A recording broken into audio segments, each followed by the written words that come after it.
Hey guys, Shane here. So today we are gonna go over the top 5 college degrees that are actually worth it for you to spend years and years of your life and thousands of dollars so that one day you can actually get that piece of paper that will make your life worth living. And won't be a giant waste of your time that you just hang up on your wall and then never look at again. Now, this is a very controversial topic, and if you ask your family, most of them are probably going to tell you that you have to go to college, because back when they were young, that was the key to success, and they have your best interest in mind. And I mean, can you really blame them? College has been a part of the American dream for decades. But if you look on YouTube, or honestly a lot of different places on the internet, most creators are going to tell you that college is pretty much not worth it. Now, we've all heard the stories about the successful college dropouts turned billionaires and how they would have been even more successful, even faster if they never went to college. And while there may be some truth to this, I do think that this is a little bit misleading. Take Mark Zuckerberg for an example. So if Mark Zuckerberg never went to Harvard, he probably would have never been able to start Facebook. So Facebook started off as a site that only college students could join. You needed an email that ended in .edu that you could only get if you went to college. Plus, let's be realistic here. Not everyone can be a billionaire. And honestly, do you even want to be a billionaire? I mean, these guys work like 120 hours a week. Like, work is all they think about. They're just totally focused on work. They're basically robots that just work all the time. A study by the Journal of Nature Human Behavior showed that basically your happiness doesn't really increase above, depending on what metrics you use, $75,000 to $95,000 a year. But the truth is that many majors today are just complete scams, and you will probably never be able to get to that $75,000 to $95,000 a year mark.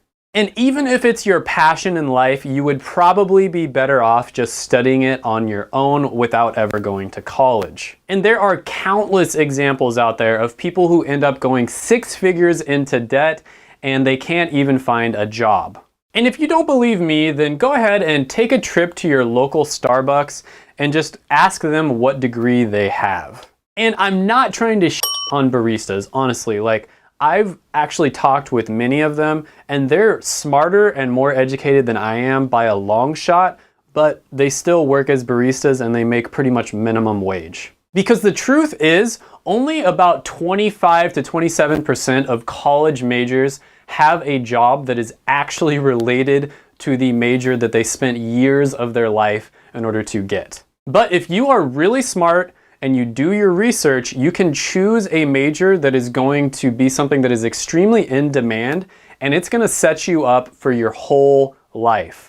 Even if later on you decide to pivot to something else, you will always know that you have a job that you can get in no time. And the majors that I'm going to focus on now are ones that are great right now, and they're also going to be great for many, many years in the future. And if you're trying to figure out what to do with your life right now, like, I don't blame you. I was in your position at one point, and if you really pay attention and watch this video, you're gonna have a really good idea of what direction that you should go. And the reason that I'm making this video is because I honestly wish a few years back that I had someone just like me to tell me the truth. Just give it to me the way that it actually is. Tell me the hard truth, and it would have saved me a lot of time. Now, number 5 on this list is going to be engineering, and this might come as a huge surprise to a lot of you because you probably thought that this was going to be number 1. So what exactly do engineers do? Well, if you look on Google, the official definition is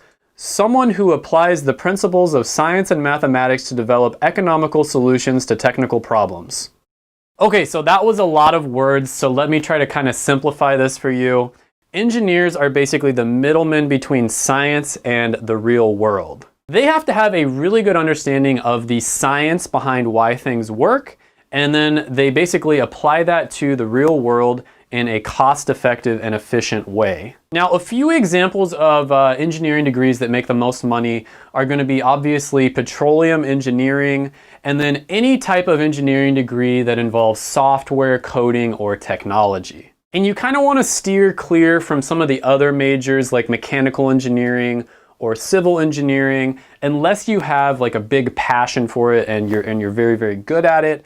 Those are a little bit more saturated, and it's a little harder to get a job. Now, some of the cons of being an engineer: it's very, very difficult. Probably one of the hardest majors that you can do. It's heavily science and math based. So you have to be very, very good at math and science. And then another thing, and this could be probably a good or a bad thing, is that it's always changing and you have to basically be able to keep up with the latest developments and technology.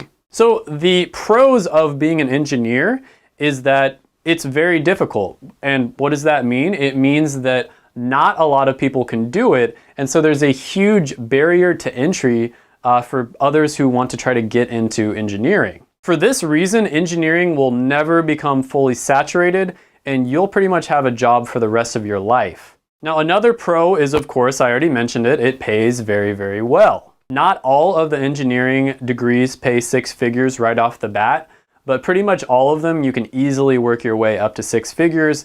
It'll just take a few years. Now, another pro is that there is a lot of room for growth, and you can always evolve and expand in your career.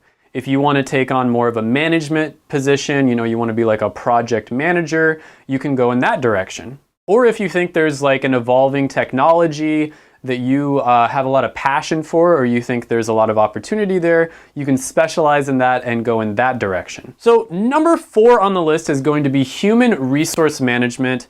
And this is another great career that anybody can get into, because just about every company on the earth needs people that have these skills. So the definition of human resource management is pretty complicated, honestly, but it's basically just how a company manages the people who work inside of the company so that they can get the most out of them, the most efficiency without, getting sued or something like that. Hey, send me that link to the monkey sex video. I'm going to forward it like it's hot. Yes! And more companies are realizing that it's incredibly important to put their employees first, treat their employees well, and that way the employees will, make you more money, they'll be more efficient, they will, treat customers well, and it just turns out to be a really good long-term strategy. And it's important to also note that human resource managers are the ones who do the hiring and the firing, and they're also the ones that make sure that the company doesn't get sued or fined. If I had a gun with 2 bullets and I was in a room with Hitler, Bin Laden, and Toby, I would shoot Toby twice. The thing that makes HR so important is that basically all big businesses in any industry that you go into need HR personnel. And I actually know of several different professionals that ended up pivoting and going into HR because there was such a high demand for HR managers. No, God! So the cons of HR, well, first of all, you're gonna have a really heavy workload. You're kind of like the glue person in a company, and so there's just a ton of different stuff. There's always going to be something that you need to do at any given time. And the second thing is you have to fire people, which sucks because you might have to fire people that you really like. And then of course the third thing is office politics. There's going to be a lot of office politics when you get into HR, and you are going to have to be the mediator when people have issues with each other. You're going to have to sit down with both parties and kind of like talk it out, and that can get probably like pretty annoying. So the pros of HR is that you get to interact with a lot of people.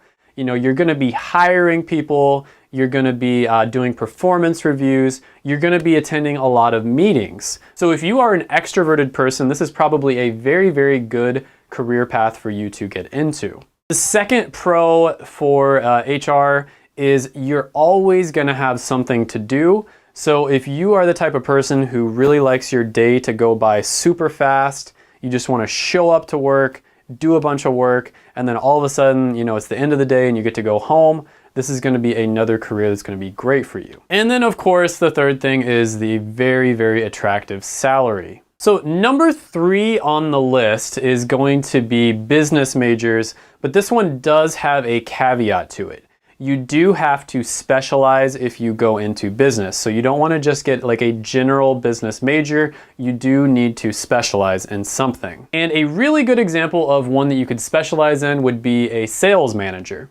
Another really good example, and this one might surprise you, would be entrepreneurship or entrepreneurial studies. And when it comes to business majors, it is very, very important that you do your research and you figure out which one you like, and then also figure out which one pays really well so that you can choose which majors to specialize in. And the truth is there will always be demand for business majors because companies need people who are really talented and they understand how business works in order for their company to be successful. And this isn't going to change anytime in the near future. So the trick to getting a business degree is to niche down, specialize something, and then get so good at that thing that the company simply can't ignore you. Now, let's talk about some of the cons of getting a business degree. If you're not careful, you might end up in a corporate office job, which can get really, really boring. You know, you'll end up like at a cubicle. If you're lucky, maybe you have your own office, but you'll basically be just like sitting at a desk all day long, and that can get really boring over time. The second thing is a lot of companies have really rigid structures and they don't give you a lot of freedom. So if you're someone who's extremely creative, business major, you can still go into it, but you do have to really do your research and figure out which companies give their employees more creative freedom. Now, another thing about being a business major is this major is notorious when you get hired by companies for having extremely competitive and cutthroat environments. Everybody's going to be going for the job promotion. A lot of people are going to be, want to be leaders on certain projects, and a lot of people are going to want to, take credit when one project goes well, or if it doesn't go well, they're going to, try to blame you. So one thing that will help you a lot if you go into, business major is being competitive. So if you're competitive, this is a really good one to go into, which is one of the pros for being a business major. Now, another pro is the opportunity for advancement. If you really excel in an environment like this, you can work your way all the way up to be the CEO of a company. And CEOs can make millions, sometimes over $10 million a year, sometimes even more. So there is an extremely high ceiling for this if you really, really excel at it. And one thing that I forgot to mention is a lot of the time if you go into a business career, you may need to get a master's degree in order to be competitive. So instead of just going to school for 4 years, you might have to go to school for 6 years or more. So number 2 on the list is to major in a health career. So one really unfortunate fact about life is that we are all going to get sick at some point and have health issues, and that is just never going to change. But this means that there will always be demand for healthcare professionals. And one really good example of this would be health services management, where you're basically kind of just like a CEO or a high-level executive of a hospital or a clinic, and you just make sure that things run, the hospital or clinic makes money, but you also make sure that everything happens in an ethical way that is the best thing for the patients who come into that facility. Recent research by the American Association of Medical Colleges has shown that by 2030, there will be a shortage of probably over 100,000 doctors. And it's not much different for nurses and other healthcare professions. And on top of that, healthcare is becoming more and more complicated with different laws changing and new demands in the profession. And if you choose a career in healthcare, it's pretty safe to say that you will pretty much never go without a job, and you'll be able to live very comfortably pretty much anywhere you want to in the United States. Now, a really good website that you can use to do research on different health careers, because some are better than others, is explorehealthcareers.com. This is actually the website that I used to choose my profession, which is I'm a pharmacist, and it'll give you a really good general overview of different careers that you can look into. So you could maybe make a list of 10 different health careers that you're very interested in, and then go ahead and just, call people who actually work in those careers and then ask them about it. Now, some of the cons of, pursuing a career in health is you are going to get worked really, really hard, because if somebody is sick, you have to take care of them. Even if, you don't want to work those extra hours, it's sort of an ethical dilemma. You have to take care of them. And if a bunch of other people call out sick, you still have to take care of them. You can't just shut your doors. And the second thing is you end up seeing people at their worst. So a lot of the time people come in and they're sick. They've gone through a really crappy process of going through our medical system. And by the time they get to the pharmacy, for instance, they're in a very, very bad mood and they can go off on you. They can be extremely rude on you, and it can be a really, really rough environment to be in. And then another thing is this ethical dilemma of, business versus health. So this is a huge, huge issue in this day and age. A business has to make money in order to continue to survive. But when it comes to, health and that sort of thing, it can be a little bit of an ethical dilemma on how much money the business can make. And for that reason, there's a lot of regulations and there's a lot of laws and red tape. Some of it needed, and then some of it probably not as necessary.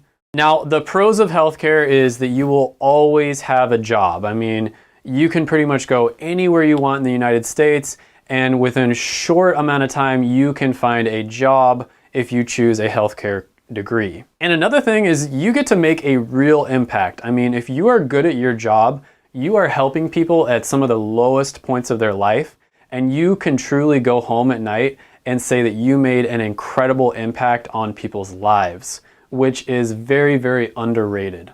Now, number one on this list is going to be a computer science degree. And an example of a computer science degree would be a software developer. And right now we are entering the age of automation, where more and more we are trying to automate things that we do in our day-to-day life in order to save time. And this is creating a huge demand for people who can create software that can complete time-consuming tasks more efficiently. They took our jobs! Yeah, they took our jobs! They took our jobs! And I strongly believe that in the next 50 years, probably the most valuable skill that you can have is either being able to automate something or streamlining a process, and that is exactly what computer science teaches you. Software developers are making six figures right out of college easily, and if you're willing to move to a big city like San Francisco, Seattle, you can easily get up into the $200,000 to $300,000 a year range within a few years. And on top of the lucrative salary, companies will fight tooth and nail in order to get you to be one of their employees. And this means that you can pretty much live wherever you want. Just look at what Google offers their employees. I mean, the offices look like freaking playgrounds. You get amazing benefits. You get free food, free coffee, free entertainment. You can take a break in the middle of the day and do yoga or whatever you want. It is insane. And if you're willing to job hop, and that is basically where you move from job to job every few years, you can basically get companies to start a bidding war, and they will all just fight over you. And they'll be like, oh, I'm gonna pay you, $180. No, I'm gonna pay you $190, $210. And that way you can increase your salary to the $200 to $300K a year range a lot faster. Now, a few of the really hot subjects to learn about right now are going to be machine learning, artificial intelligence. You're going to want to get into maybe like virtual reality or augmented reality. And right now, there are pretty much no cons to getting into this. This is the perfect time to get into this major. The only cons I can think of is, you do have to spend a lot of time staring at a computer screen, which we already spend a lot of time doing that, right? And then the other thing is if you want to get paid extremely competitively, you will have to live in certain, big tech cities like Seattle, Austin, San Francisco area, Silicon Valley. You probably will want to live in those areas. So this does round out the list, but I do want to mention that there are a few key things, no matter what area you go into, that you need to do your research on. You want to look up the average salary because this is going to tell you what companies are willing to pay for this specific skill set, this specialized knowledge that you go to college in order to get. And the second thing you want to look up is job satisfaction. So if you look up a career and it has really low job satisfaction, that might mean that even though there's a lot of demand for it, there might be regulations or something along those lines that are causing the job to be very, very stressful or unfulfilling for people who go into that career. And then the third thing you want to look up is the job growth demand. So you're basically just going to look up, how many openings there are going to be in the next 10 years versus how many people there are to fill those openings. It's pretty obvious. And obviously, if there's going to be a lot more openings than people to fill those openings, there are going to be incredible opportunities for you and there won't be much competition. And then of course, the fourth thing to look at is, are you interested? So you want to pick something that you're interested in, pick something that you're passionate about. You don't want to just pick something that makes the most money. That is not going to lead to a fulfilling life. And you'll actually probably end up making more money if you pick something that you do like and do have a passion for, because you're going to get a lot better at it. And so a good idea would be to make like a list of 10 different careers. This is what I did that fit these 4 criteria. And then what you want to do after you make that list is you want to contact and reach out to people who actually work in those careers. You can do something as simple as just calling them on the phone, going up to the business and speaking with them. And then you can also ask them to shadow, which is where you basically go and just kind of hang out with them for the day just to see what they do on a day-to-day basis. And then based off of that, you'll see what the job is really like and if that's something that you want to do, for 10 years or longer in your future. Okay, so I really hope that you enjoyed this video. I work really hard on these videos. They take a long time to make.